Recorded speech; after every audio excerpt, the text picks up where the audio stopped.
வணக்கம் கைஸ், இந்த வீடியோ பார்த்தீங்கன்னா ஒரு சைடு ஓடட்டும். லாஸ்ட் வீடியோவில் என்னால் கரெக்டாக டைமை மேனேஜ் பண்ண முடியலை. அப்படியே மேனேஜ் பண்ணாலும் 5 மணிக்கு மேலே ஒர்க் அவுட் பண்ணுறதுக்கு சோம்பேறியாக இருக்குன்னு உட்காந்து புலம்பிருப்பேன். அதனால் நேற்று ஃபுல்லாக உட்காந்து என்கிட்ட இருக்க காக்கில மூளையை புழிஞ்சு ஒன்றை போட்டிருக்கேன்.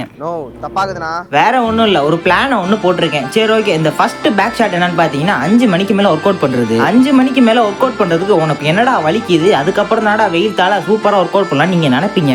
ஆனால் நம்ம சுற்று வட்டாரத்தில் இருக்க ஆண்டியெல்லாம் 5 மணிக்கு டப்புன்னு மாடியில் வந்து ஆஜராயிருவாங்க. நம்ம அப்பதான் உட்காந்து மூச்சை போட்டு உட்காந்து ஒர்க் அவுட் பண்ணிக்கிறப்போ திடீர்னு சடனா உள்ள வந்தோடனே நம்ம அப்படியே கேஷுவாலிட்டியா அப்படியே அங்கே திரும்பி படுத்துருவோம். இதனாலதான் 5 மணிக்கு ஒர்க் அவுட் பண்றதுக்கே லைட்டா தலைவலி பிடிச்ச வேலையா இருக்கு. நம்மளை பத்தி தான் தெரியுமா, சும்மா நடந்து போனாலே 2 பேரும் வந்தா கீழே குமிச்சிட்டு போயிருவோம். இதுல ஒர்க் அவுட் யாரும் பண்ணும்போது பார்த்தாங்கன்னா சொல்லவா வேணும். சரி ஓகே, நேற்று உட்காந்து பிளான் போறேன்னு உன்னை கழட்டினியே என்னடா பண்ணன்னு கேட்டீங்கன்னா வேற ஒன்றும் இல்லை, வழக்கம் போல எல்லாரும் பண்ற மாதிரி நானும் ஒரு மாசம் ஃபீஸை கட்டி ஜிம்மில் ஜாயின் பண்ணிட்டேன்.